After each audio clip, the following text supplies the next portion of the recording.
Dalam arti bukan tuli beneran kupingnya ya. Maksudnya tuli itu adalah tidak mengindahkan perintah-perintah Allah Subhanahu wa Ta'ala. Semisal sudah tahu daging babi diharamkan, dia malah makan ya.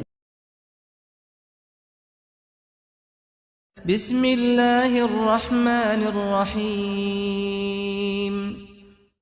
Assalamualaikum warahmatullahi wabarakatuh. Apa kabar sahabat santri dan pendukung channel Al-Hadafi? Semoga kita semua selalu dalam lindungan Allah Subhanahu wa Ta'ala, diberikan keberkahan rizki, umur dan sebagainya dalam hidup kita. Pada kesempatan kali ini saya akan melanjutkan kajian kitab Fathul Izar ya, yang mana sudah sampai pada materi berikutnya, yaitu menyambung tentang video sebelumnya, bahwa malam apa yang bagus untuk melakukan jima agar keturunannya itu berkualitas ya.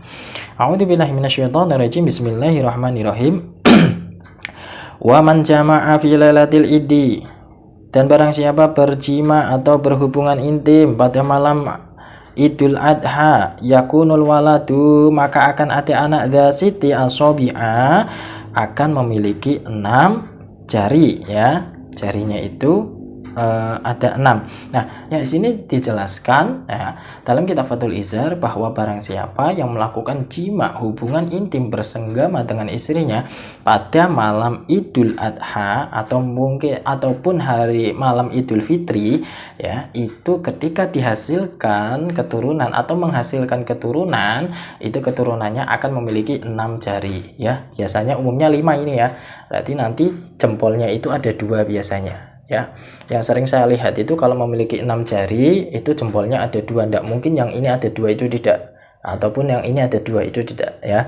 Tapi biasanya jempolnya ada 2, berarti yang ini memiliki 6 jari. Jadi kalau ada anak yang memiliki 6 jari, sudah bisa dipastikan orang tuanya melakukan hubungan intim pada malam Idul Adha ataupun Idul Fitri.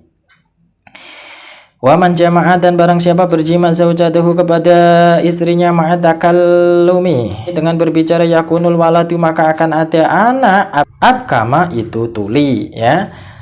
Nah, di sini dijelaskan lagi dalam kitab Fathul Izar, barang siapa menjima istrinya dengan berbicara saat melakukan senggama ataupun jima dengan istrinya, itu ketika dihasil atau menghasilkan keturunan, itu anaknya itu akan tuli dalam arti bukan tuli beneran kupingnya ya.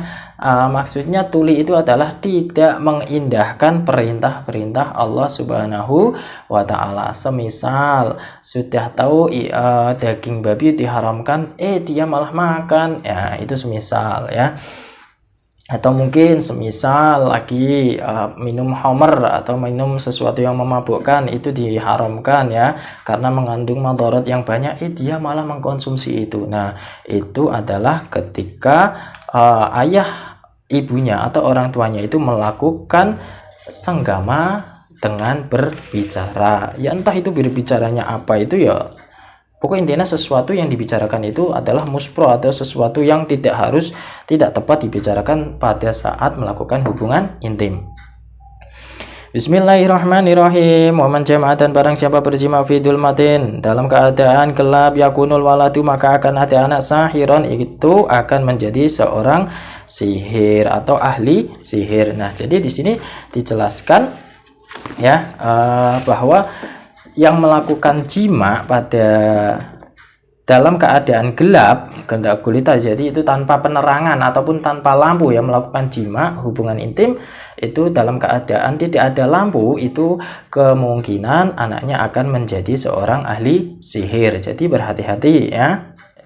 Wa man jama'a, dan barang siapa berjima ma'asiraji, dalam keadaan terang, yakunul waladu, maka akan ada anak hasanas surati, itu bagus atau baik rupanya ya.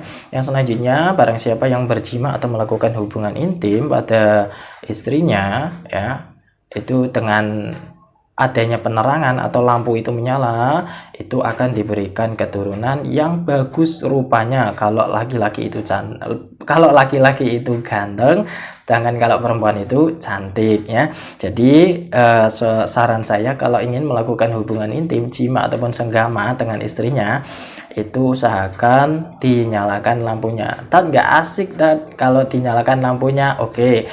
Solusinya, opsinya adalah dengan menggunakan lampu yang samar-samar gitu ya. Lampunya itu agak-agak gimana ya, tidak terang banget juga tidak gelap ya. Jadi itu kayak damar, kayak lampu ceplek gitu ya. Bismillahirrahmanirrahim. Waman jama'ah, dan barang siapa berjima ra'iyan, dengan melihat auratal mar'ati, auratnya istrinya, yakunul waladu, maka akan ada anaknya, a'ma, itu buta, au a'mal kolbi, atau buta hatinya, atau buta mata hatinya.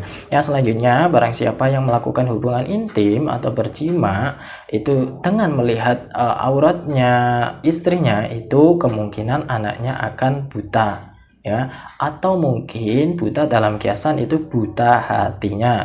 Jadi diberikan masukan-masukan yang positif atau sesuatu nasihat yang baik itu tidak akan masuk pada anak tersebut ya. Bismillahirrahmanirrahim. Waman jamaah, dan barang siapa berjima sa'ili zadili safari, karena adanya pembekalan untuk suatu perjalanan, ayak yakunul waladu, maka akan ada anak, kadiban itu ahli goroh atau bohong atau pintar berbohong. Yang selanjutnya adalah barang siapa yang berjima dengan keadaan menanyakan perbekalan suatu untuk perjalanan, itu ketika hasil keturunan anaknya itu akan menjadi anak yang pembohong ya. Maksudnya mungkin dalam kategori ini mungkin sedang melakukan hubungan jima di hotel. Nah, terus pada saat melakukan jima itu pasangannya itu saling menanyakan, aku iso ono pora, katakanlah ya, aku masih ada atau tidak, terus uang kita itu setelah akan kembali ke rumah itu masih ada atau tidak. Nah, itu tidak perlu dibicarakan ketika saat melakukan hubungan intim. Jadi jangan menanyakan sesuatu perbekalan perjalanan ketika melakukan hubungan intim. Bismillahirrahmanirrahim. Waman jama'a, dan barang siapa berjima tahta syajarati, di bawah pohon, al-mat'umi samaruha, yang berbuah atau yang bisa dimakan buahnya, yakunul waladu, maka akan ada anak, maktulal hadidi, maka anaknya itu akan tewas karena besi, au maktulal ghoroki, atau tenggelam, au mata fi hadmi syajarati, atau anaknya itu akan meninggal tertimpa pohon. Nah, ini mengerikan ya. Juga jadi barang siapa yang melakukan jima di bawah pohon yang berbuah, semisal mungkin pohon durian di bawah pohon durian ya, biasanya ini yang melakukan hubungan intim di bawah pohon itu ya mungkin bagi mereka yang pacaran atau melakukan hubungan intim di luar nikah ya. Jadi jangan sampai ya, itu barang siapa yang melakukan hubungan intim di bawah pohon yang berbuah, entah itu pohon rambutan, pohon pisang dan sebagainya, itu nanti anaknya akan meninggal dalam keadaan tewas karena meninggal karena besi, atau mungkin terpukul besi, atau mungkin besi apalah ya. Yang selanjutnya adalah mungkin tewas, akan tenggelam, ataupun meninggal karena tertimpa pohon ya. Jadi harus dijauhi benar-benar berhubungan intim di bawah pohon ya. Ngapain juga ya, seorang yang sudah sah hubungan suami istri yang sudah halal, masa ia melakukan hubungan di bawah pohon? Kan tidak mungkin. Biasanya itu adalah mereka yang melakukan adalah yang masih pacaran atau melakukan hubungan intim di luar nikah ya. Jadi dihindari. Itu saja yang bisa saya sampaikan, semoga bisa bermanfaat. Wallahu muwaffiq ila aqwamit thoriq. Wassalamualaikum warahmatullahi wabarakatuh.